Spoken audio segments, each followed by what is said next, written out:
ഒരു 4 വർഷം മുമ്പാണ് ഇവിടെ കൂട്ടിക്കലിൽ ഒരു വലിയ ഉരുൾപൊട്ടൽ ഉണ്ടാകുന്നത്. അന്ന് ഒരുപാട് നാശനഷ്ടങ്ങളൊക്കെ ഉണ്ടായിട്ടുണ്ട്. വലിയ വാർത്തയായിരുന്നല്ലോ അത്. ഈ വാർത്തയായിട്ട് ബന്ധപ്പെട്ട കാര്യം പറയുമ്പം അന്നത്തെ തൊട്ടടുത്ത ദിവസം പത്രങ്ങളെല്ലാം അതും കൊടുത്ത് ജലബോംബ് എന്നുള്ള വിശേഷം. വയനാട് ദുരന്തത്തിന് തൊട്ടടുത്ത ദിവസമുള്ള പത്രങ്ങളെല്ലാം ഉള്ളു പൊട്ടുന്നുള്ള തലക്കെട്ട് കൊടുത്ത പോലെ ഒന്ന് ജലബോംബെന്ന് കൊടുക്കണമെങ്കിൽ അത്രയും ഭീകരമായിരിക്കണം അന്നത്തെ അവസ്ഥ. അതെ, തീർച്ചയായും. കാരണം എനിക്ക് തോന്നുന്നത് ജലബോംബ് എന്ന് പറയാനുള്ള പ്രധാന കാരണം ഈ നാശനഷ്ടങ്ങളുടെ കാര്യം പറഞ്ഞല്ലോ. ഒരുപാട് കുടുംബങ്ങൾക്കാണ് അന്ന് വീടും കൃഷിസ്ഥലമൊക്കെ നഷ്ടമായത്. ഒരു പ്രദേശം മുഴുവൻ മണ്ണിനടിയിലായിരുന്നല്ലോ.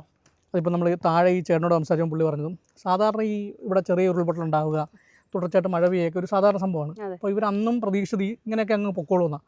പക്ഷെ അപ്രതീക്ഷിതമായിട്ടാണ് കാലാവസ്ഥ മാറിയതും ഈ ഒരു വലിയ ദുരന്തത്തിലേക്ക് നാട് ചെന്ന് എത്തിപ്പെട്ടത്. ഇപ്പം ആ ഒരു അങ്ങനെ ഉണ്ടായൊരു അവസ്ഥയിൽ നിന്നാണ് ഇന്ന് ഈ ഒരു അവസ്ഥയിലേക്ക് എത്തിയത്. കാരണം ഇവിടുത്തെ ആർക്കൊരു പുതുജീവൻ നൽകിയെന്ന് തന്നെ പറയാം.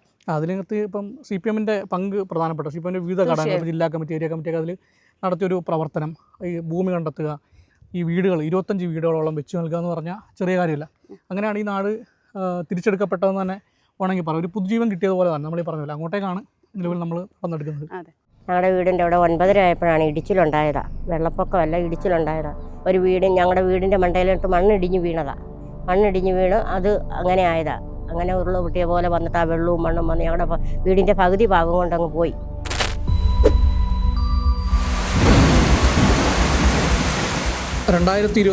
ഒക്ടോബർ 16 രാവിലെ 10ഓടെയാണ് കനത്ത പേമാരി തുടങ്ങിയത്. മണിക്കൂറുകൾ നീണ്ടതോടെ മണിമലയാറും ചിറ്റാർപ്പുഴയും പുല്ലകയാറും പമ്പാ നദിയും കൈത്തോടുകളും നിറഞ്ഞു കവിഞ്ഞു. ഇടുക്കി കോട്ടയം ജില്ലാ അതിർത്തിയിലെ മലയോര പഞ്ചായത്തായ കൂട്ടിക്കൽ വിറച്ചു. ഉച്ചയോടെ കാവാലി, പ്ലാപ്പള്ളി എന്നിവിടങ്ങളിൽ വൻ ഉരുൾപൊട്ടലുണ്ടായി. ഇതായിരുന്നു തുടക്കം. 170ഓളം വീടുകൾ തകർന്നു. 17 ജീവനുകൾ പൊലിഞ്ഞു. തോട് ഗതിമാറി ഒഴുകി. ദുരന്തത്തിൻ്റെ ആഴമറിഞ്ഞപ്പോൾ നാട് നടുങ്ങി. കുട്ടിക്കലിലും പരിസരത്തും മാത്രം ദുരന്തം ഒതുങ്ങിയില്ല. മുണ്ടക്കയത്ത് വീടൊന്നാകെ പുഴയിലേക്ക് പതിക്കുന്നത് വീഡിയോയിൽ കണ്ട് കേരളമാകെ നടുങ്ങി.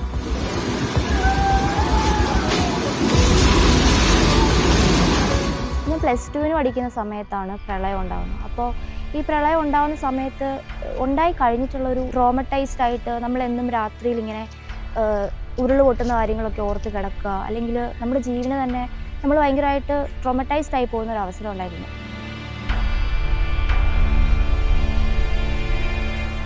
നിലച്ചിരിക്കാതെ പെയ്തിറങ്ങിയ ദുരന്തത്തിൽ എല്ലാം നഷ്ടപ്പെട്ട കൂട്ടിക്കലിലേക്ക് നിമിഷങ്ങൾക്കകം സർക്കാർ ഉദ്യോഗസ്ഥരും സന്നാഹങ്ങളും പറന്നെത്തി. CPIM-ൻ്റെ ഉൾപ്പെടെ നേതൃത്വത്തിൽ ദുരിതാശ്വാസ പ്രവർത്തനങ്ങൾ ശക്തമാക്കി.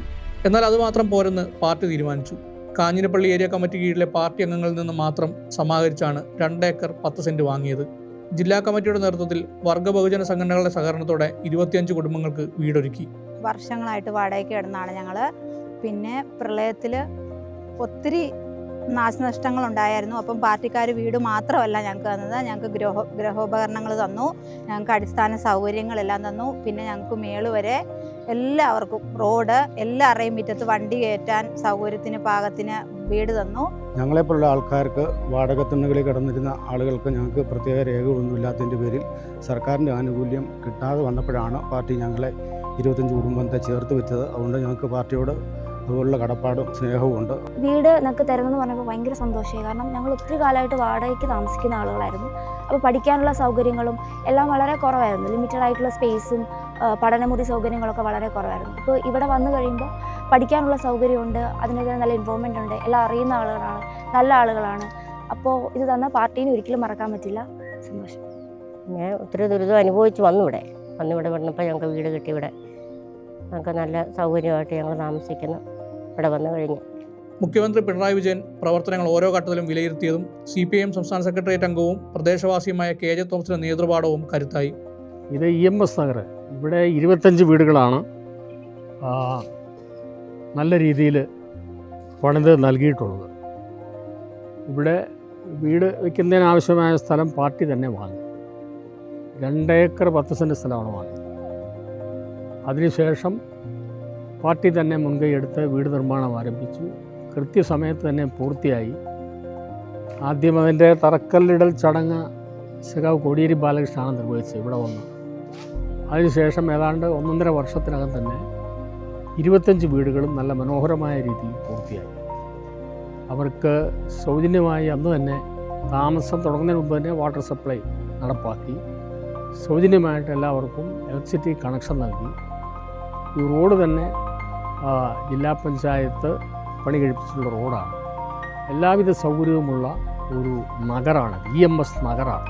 ഫണ്ട് സമാഹരണം പാർട്ടി കമ്മിറ്റികളും ട്രേഡ് യൂണിയനുകളും നമ്മുടെ ജില്ലയിൽ സംയുക്തമായി തന്നെ